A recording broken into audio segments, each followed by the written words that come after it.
বিশ্বকাপ বয়কটের পর দেশের ক্রিকেট চলছিল দোদুল্যমান অবস্থায়। ক্রিকেট নিয়ে চলছিল নানা জনের নানা মত। এর বাইরে অনেকদিন মাঠে জাতীয় দলের না থাকায় মাঠের বাইরে টপিক মাথা চাড়া দিয়ে উঠেছিল। তবে এবার সবকিছুর অবসান হচ্ছে, আবারও মাঠে ফিরছে বাংলাদেশের ক্রিকেট। পাকিস্তানের বিপক্ষে সিরিজ দিয়ে আবারও ক্রিকেটে ফিরছে টাইগাররা। কিন্তু ঘরের মাঠে টাইগারদের শুধু অংশগ্রহণ নয়, তাদের জয়টাও দেখতে চায় বাংলাদেশ। অনেকদিন পর সেই জয়টা সহজ হবে না বাংলাদেশের জন্য। অন্তত পাকিস্তানের বিপক্ষে 3টি বড় চ্যালেঞ্জ থাকবে বাংলাদেশের। সেই চ্যালেঞ্জে উতরে যেতে পারলে আসবে সাফল্য। প্রথম চ্যালেঞ্জ থাকবে টাইগারদের মিডল অর্ডার ব্যাটিং।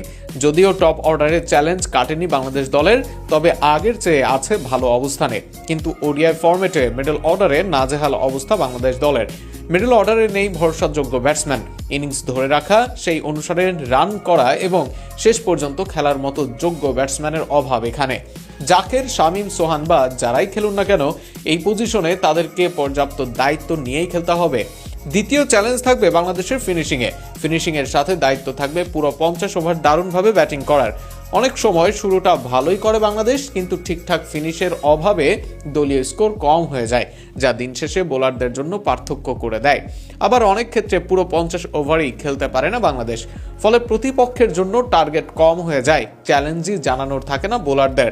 তাই পুরো 50 ওভার একই ছন্দে খেলে ভালো ফিনিশিংয়ের দায়িত্ব থাকবে বাংলাদেশের তৃতীয় চ্যালেঞ্জ থাকবে বোলিংয়ে। পেস বোলিং আক্রমণ নিয়ে টি-20 ক্রিকেটের মতো ওডিআইতেও নেই সন্দেহ, কিন্তু আলোচনায় স্পিন বোলিং অপশন।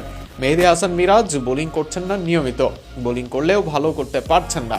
অপরদিকে টি-20 ক্রিকেটের রিশাদ বিশ্বসেরার কাতারে গেলেও ওডিআই ক্রিকেটে এখনও তার দুর্বলতা আছে ভালো পিচে। আবার দলের ব্যাটিং ডেপথের জন্য ষষ্ঠ বোলার অপশনে আছে ঘাটতি। সব মিলিয়েই স্পিন আক্রমণটা বাংলাদেশের দুর্বলতার কারণ হতে পারে পাকিস্তান সিরিজে। তাই ঘরের মাঠে সিরিজ হলেও জিততে হলে এই 3 বিষয় রাখতে হবে কড়া নজর। এর কোনো একটিতে যদি ব্যর্থ হয় বাংলাদেশ, পুরো ম্যাচেই তাদের ব্যর্থ হবার সম্ভাবনা থাকবে ঢের।